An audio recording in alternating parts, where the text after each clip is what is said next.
रामायण से प्रेरित फिल्म आदि पुरुष में दिखाए गए आपत्तिजनक संवाद, आपत्तिजनक दृश्य और अनुचित चरित्र चित्रण दिखाने से लोग आहत हैं, जिसके बाद फिल्म आदि पुरुष के माध्यम से रामायण का मजाक उड़ाने पर इसका देश के अनेकों स्थानों पर विरोध किया गया और फिल्म को प्रतिबंधित करने की भी मांग उठी और कई स्थानों पर इसे बैन भी कर दिया गया। आपको बता दें कि आदि पुरुष फिल्म में दिखाया गया है कि हनुमान जी रावण के पुत्र इंद्रजीत से कहते हैं, कपड़ा तेरे बाप का, तेल तेरे बाप का, आग भी तेरे बाप की। इंद्रजीत हनुमान जी से कहता है,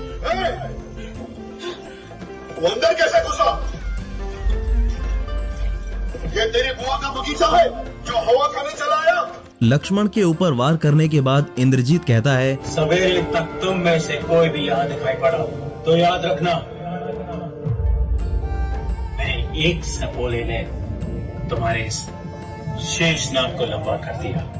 अभी तो पूरा पिटारा भरा पड़ा है। ये कुछ ऐसे संवाद यानी डायलॉग्स हैं जो कि रामायण की मर्यादा को भंग कर रहे हैं। यही वजह है कि देश में इस फिल्म का कड़ा विरोध हुआ, जिसके बाद इन सभी विवाद किए गए डायलॉग्स को बदलना पड़ा। वहीं आपको बता दें कि इस फिल्म में श्री रामचंद्र जी, जो कि भगवान विष्णु के अवतार हैं, उन्हें आदि पुरुष के रूप में दिखाया गया है, जबकि आदि पुरुष का मतलब होता है पहला भगवान, जिसने सर्व सृष्टि की रचना की हो, जिसका आदि अंत नहीं, अर्थात वो अविनाशी है। हम सभी जानते हैं कि श्री विष्णु जी ही त्रेता युग में अयोध्या के राजा दशरथ के यहाँ माता कौशल्या के गर्भ रामचंद्र रूप में जन्मे थे और अंत समय में सरयू नदी में जल समाधि लेकर प्राण त्याग दिए थे। तथा श्रीमद् देवी भागवत पुराण के तीसरे स्कंद के अध्याय 4 और 5 में श्री विष्णु जी अपनी माता दुर्गा की स्तुति करते हुए कहा है कि हे माता, आप शुद्ध स्वरूपा हो, सारा संसार आपसे ही उद्भाषित हो रहा है। मैं विष्णु, ब्रह्मा और शंकर आपकी कृपा से विद्यमान है। हमारा तो आविर्भाव अर्थात जन्म तथा तिरोभाव अर्थात मृत्यु हुआ करती है। हम अविनाशी नहीं हैं। देवी महापुराण के इस प्रमाण से सिद्ध होता है कि ये तीनों देवता ब्रह्मा, विष्णु और शिव जी नाशवान है तथा ये आदि पुरुष परमेश्वर भी नहीं है। तो फिर इनके अवतार आदि पुरुष कैसे हो सकते हैं? जबकि हमारे सनातन धर्म ग्रंथ पवित्र यजुर्वेद अध्याय 40 मंत्र 8 में कहा गया है कि जिस परमेश्वर की सर्व प्राणियों को चाहा है वो कबीर देव अर्थात कबीर परमेश्वर है। वो सर्व का मालिक सत्यलोक अर्थात अमरलोक में विराजमान है। उस परमेश्वर का स्वयं प्रकाशित शरीर है जो सर्व ब्रह्मांडों का रचनहार, स्वयं प्रकट होने वाला, वास्तव में अविनाशी है। साथ ही अर्थवेद कांड नंबर 4 अनुवाक नंबर 1 मंत्र 7 में कहा गया है कि जो अविनाशी जगत पिता, भक्तों का वास्तविक साथी, सबसे बड़ा स्वामी, जगत गुरु तथा विधिवत साधक को सुरक्षा के साथ सतलोक ले जाने वाला, सर्व ब्रह्मांडों का रचनहार, काल की तरह धोखा न देने वाले गुणों युक्त परमेश्वर कबीर अर्थात कबीर देव है। इसके अलावा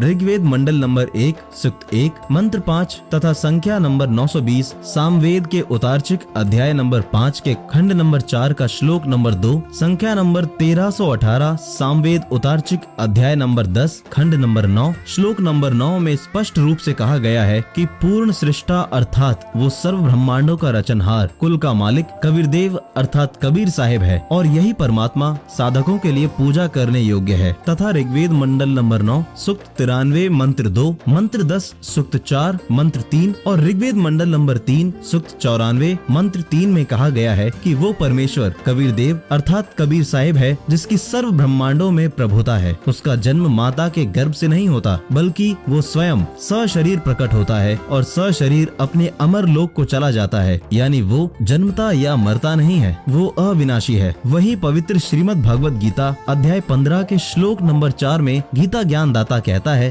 ततः पदं तत्परिमार्गितव्यम् यस्मिन् गता न निवर्तन्ति भूयः तमेव चाद्यं पुरुषं प्रपद्ये यतः प्रवृत्तिः प्रसुता पुराणी। भावार्थ है कि जब गीता अध्याय 4 श्लोक 34 अध्याय 15 श्लोक 1 में वर्णित तत्वदर्शी संत मिल जाए, इसके पश्चात उस परमेश्वर के परम पद अर्थात सतलोक को भली भांति खोजना चाहिए, जिसमें गए हुए साधक फिर लौटकर संसार में नहीं आते और जिस परम अक्षर ब्रह्म से आदि रचना यानी सृष्टि उत्पन्न हुई है, उस सनातन अर्थात सदा रहने वाले अविनाशी पूर्ण परमात्मा की ही मैं शरण में हूँ। तथा आदि पुरुष परमात्मा कबीर जी का प्रमाण देते हुए संत गरीबदास जी कहते हैं कि असंख्यों ब्रह्मांडों का रचनहार परमात्मा कबीर है, जिसका जन्म माँ से नहीं होता। वहीं काशी में जुलाहे की भूमिका करने वाला कबीर परमात्मा मुझे, नानक देव जी, दादू जी व अधम सुल्तान को मिला था। अब पढ़िए आदरणीय संत गरीबदास जी की वाणी। गरीब अनंत कोटि ब्रह्मांड में बंदी छोड़ कहाए, सो तो एक कबीर है जननी जने न माए। गरीब अनंत कोटि ब्रह्मांड का एक रति नहीं भार, सतगुरु पुरुष कबीर है कुल के सृजनहार। गरीब हम सुल्तानी नानक तारे, दादू को उपदेश दिया, जात जुलाहा भेद नहीं पाया, काशी माही कबीर हुआ। आदि पुरुष